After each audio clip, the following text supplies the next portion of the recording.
안녕하세요, 여러분. 오늘은 제 인생에서 가장 큰 후회와 고통을 담은 이야기를 들려드리려 합니다.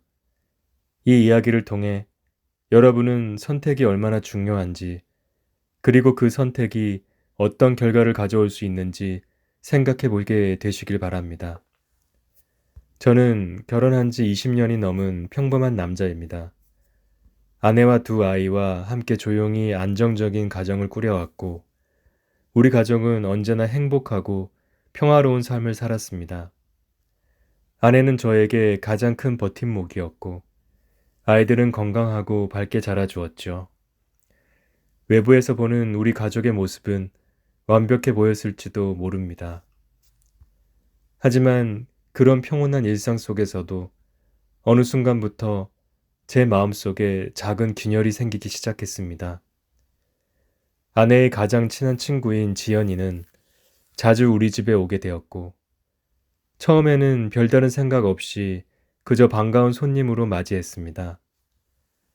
지연은 밝고 유쾌한 사람이었고, 아내와 함께 웃으며 시간을 보내는 모습을 보며 저도 흐뭇한 마음이 들었습니다. 그런데 시간이 지나면서 저는 지연의 시선에서 미묘한 변화를 느끼기 시작했습니다. 처음엔 단순한 착각이라고 생각했지만 그 눈빛은 점점 더 저를 향해 다가왔습니다. 그녀는 아내가 잠시 자리를 비운 틈에도 저에게 말을 걸었고, 자주 농담을 던지며 저를 바라보았습니다. 예를 들면 그녀는 장난스럽게 제 팔을 툭 치며 형부, 혜진이 없을 때는 조금 편하게 계셔도 돼요.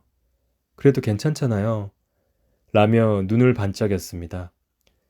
특히 저녁 식사 후 설거지를 도울 때도 그녀의 행동은 더욱 대담해졌습니다.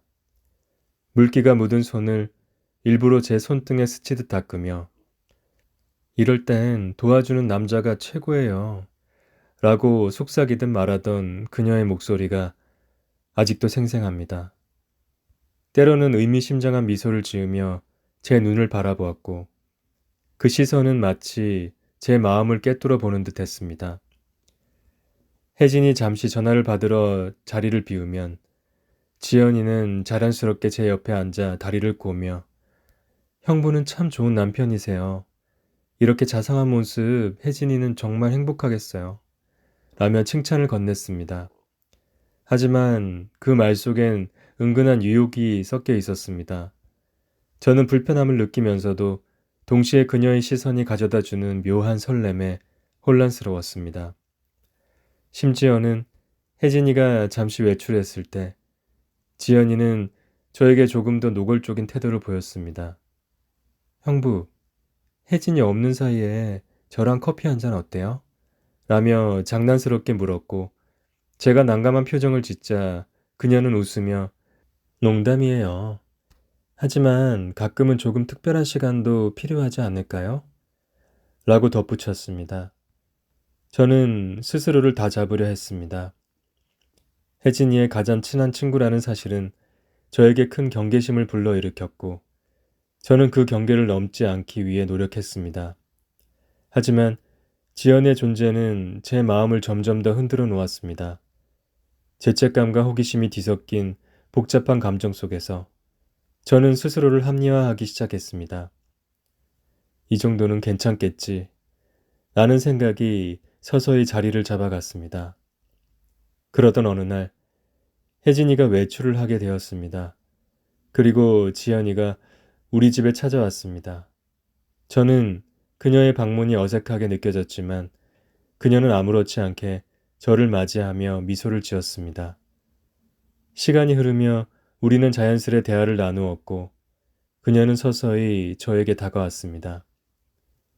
그 순간 저는 모든 것을 잊고 그녀의 눈빛에 빠져들었습니다. 그녀가 저에게 다가와 입을 맞추려 할 때 제 마음은 온통 혼란스러웠습니다.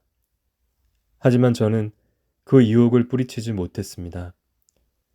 그 짧은 순간의 쾌락이 얼마나 큰 대가를 치르게 할지 알지 못한 채 저는 돌이킬 수 없는 선택을 하고 말았습니다. 그리고 그때 믿을 수 없는 일이 벌어졌습니다. 현관문이 열리는 소리와 함께 혜진이가 예상보다 일찍 집으로 돌아온 것입니다. 혜진이는 문턱에 선 채로 지연과 제가 입을 맞추고 있는 모습을 목격하고 말았습니다. 그녀의 눈이 커지고 입술이 떨리는 모습이 제 눈에 선명하게 들어왔습니다. 그 순간 제 심장은 철렁 내려앉았습니다. 혜진이는 아무 말 없이 우리를 바라보았습니다. 저는 다급히 변명하려 했지만 그녀는 단 한마디도 듣지 않았습니다. 눈가에 맺힌 눈물을 참으며 혜진이는 조용히 고개를 돌렸습니다. 그 후로 혜진이는 단호하게 이혼을 결심했습니다. 아이들도 저를 외면했습니다. 지연이는 여전히 제 곁에 남으려 했지만 이미 제 마음속엔 후회와 자책밖에 남지 않았습니다. 이제 저는 홀로 남겨졌습니다. 그때의 선택이 얼마나 어리석었는지, 그리고 제가 얼마나 소중한 것들을 잃어버렸는지 뼈저리게 깨달았습니다. 순간의 유혹에 흔들려 평생을 후회로 채우게 된 제 이야기를 통해 여러분은 같은 실수를 반복하지 않기를 간절히 바랍니다. 오늘도 제 이야기를 들어주셔서 감사합니다.